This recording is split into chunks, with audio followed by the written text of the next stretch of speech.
Well, hello there, radio crazy people. Guess what Bob did this time? Well, I did it before, but I did it again a different way.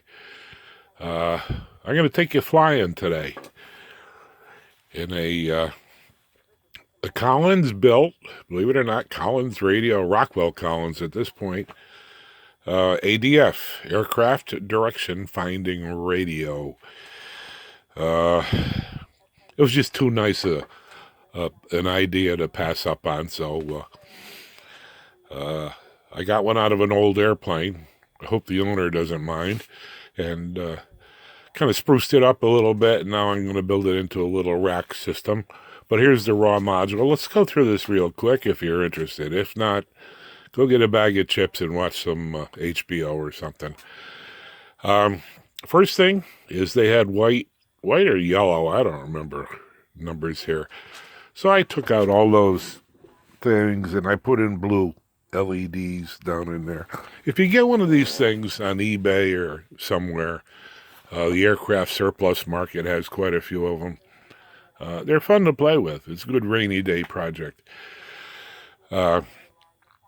So I've been sitting here trying to figure out how we're going to put this into the rack system. This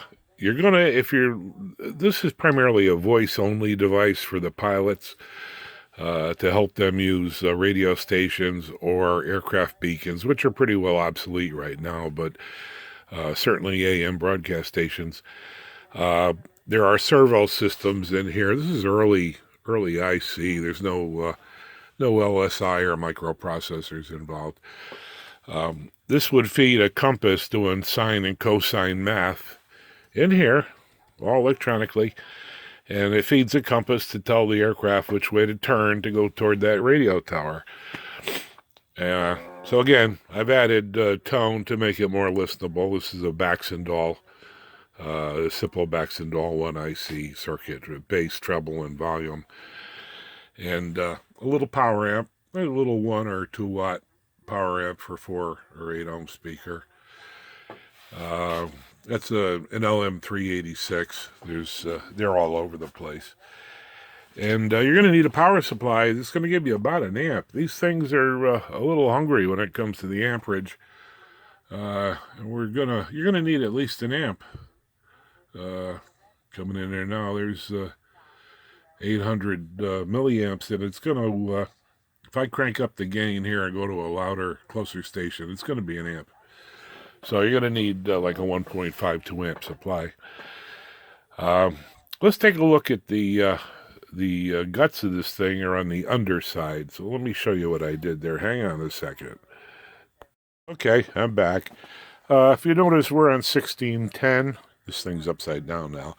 That's a 10 watt AM TISHAR. It's a highway advisory traffic information transmitter. 10 watts. It's about 30 miles away. I'm on a little piece of wire outside the window here, and listen to this thing. 2019 at 12:43 p.m. This is the Connecticut Department of Transportation Highway Operations Center with a traffic alert. Okay. All right, let's get inside here. You're only going to need a few things to make this work. One is power. Now, they have a finger strip on the back for a plug-in into the airplane console instrument panel, which I don't have. So I'm soldering directly to the fingers. If you're going to do this, here's the info you're going to need. Pin 24, the very last one, is 14 volts. Remember, aircraft is 14 and 28, not 12 and 24. So you're going to need... it'll work with 12. 14 is good. I'm using a switcher here that's adjustable. You need a clean switcher because you're dealing with AM. You don't want all that switch hash in there. So get a quality switcher or build your own power supply, something that's going to give you, like I said, a couple amps.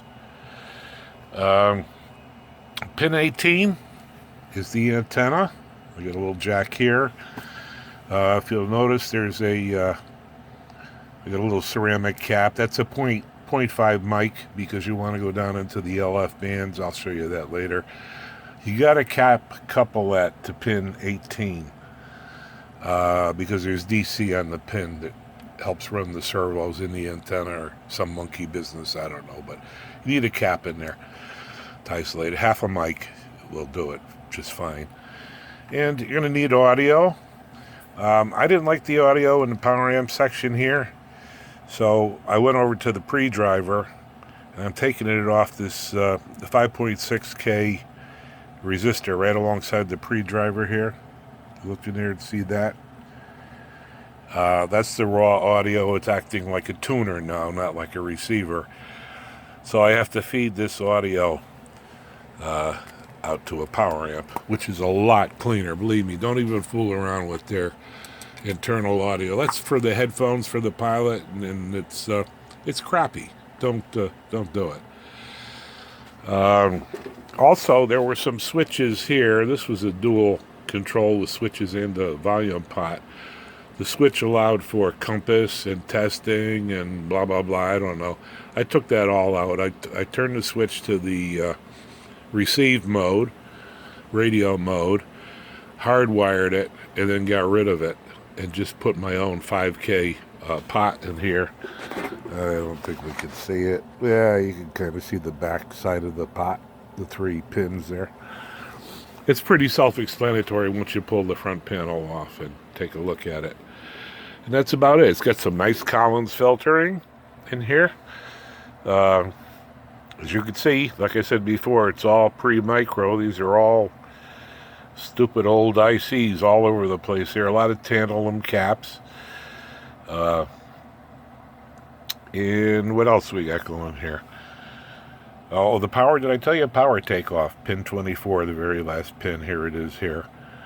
And I'm doing power through a 2-conductor shielded cable. You can do anything you want here, but those pins are pretty fragile, so you should anchor it somehow with a tie strip or something in case you pull on this cable. All right, let's flip this over and go through the operation a bit.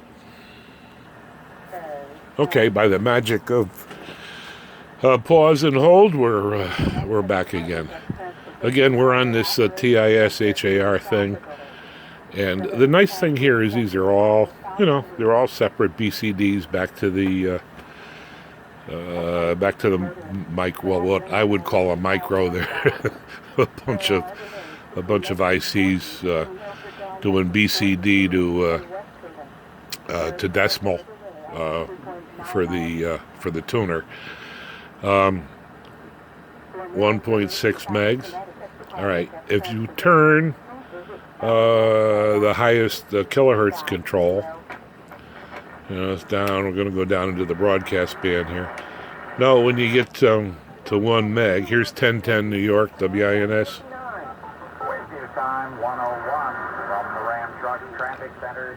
Again, pretty crappy antenna, but of course airplanes don't have much of an antenna either, do they? If you go below 1 meg, it automatically, mechanically, will drop the 1 meg thing. So here we go back. It comes back and it goes away. We go to a local guy here. Reporters say that phone and cable companies should not be able to interfere. Pretty nice audio.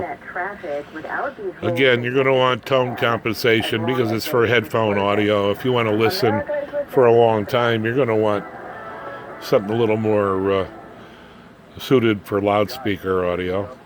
And the little 1 amp thing, 1 watt audio amp. Just perfectly happy with all this. Now here we are. I'm playing it a little louder, so here we are coming up at 1 amp. So, all right. The bottom end of this, I don't know if I have anything I'm going to pick up. We can go down to 2 kilohertz, 200 kilohertz, and all the way up to 1800. So you cover the broadcast band anyhow. Here's another local. Western New York Congressman Chris Collins has resigned, and today correspondent Chris Collins Brady resigned. I don't know who that is. plead guilty to insider. Well, there you have it. Pretty much a rainy Saturday project, but a fun thing to do. If you want to horse around with something, you could probably get one of these on eBay working for 30 or 40 bucks. Add your own little tone and little 1 watt 386 power amps. You can get these modules from China for a few dollars. So, there you go. So, let me see what else we've been missing here that I want to show you. Stand by.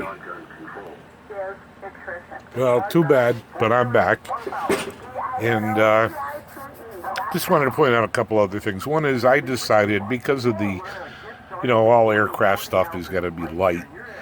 This is all very light, kind of chintzy aluminum. It has to be that way, but it serves a purpose. I used RCA jacks for, this is the antenna, and this is the audio. You can use what you want. You can just bring the cables out through the hole, however you want to do it. But for the sake of keeping this kind of a carry-around thing, if you want, I don't want dangling cables. I'd rather have plugs. So that's one thing.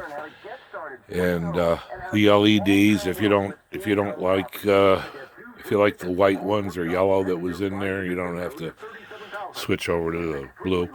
I just measured this chassis. This is 1.5 inches, so it's going to fit into a 1RU rack mount chassis, and that's what I'm going to do. I'm going to take this as the next step, and I will mount it in there, probably with my own design faceplate. We'll bring the audio equalization system into that, probably maybe some more power, or at least some control for audio level out here, and provide a headphone, internal speaker, external speaker switch. And if I could find the AGC point in here, it's somewhere around here, I may put an S meter on it, so signal strength, so we could actually measure the relative strength of the signal. And I do have a little modulation circuit that compares carrier to audio and tells you the percentage of modulation. I don't know. I don't know how crazy I'm going to go on this, but anybody that knows it will tell you I probably will, because I'm very close to being certifiable. So I don't know, what better way to kill time without a whole lot of money. All you need is a soldering iron and some spare time and some junk, and you could have a lot of fun. Okay, that's about it. Any questions? Email me through my website, www.bobsamerica.com, or sign up for my YouTube channel. N1 KPR, November 1 Kilo Papa Romeo on YouTube. Thanks, and have a nice, splendid day. Time for that bag of chips now and some HBO.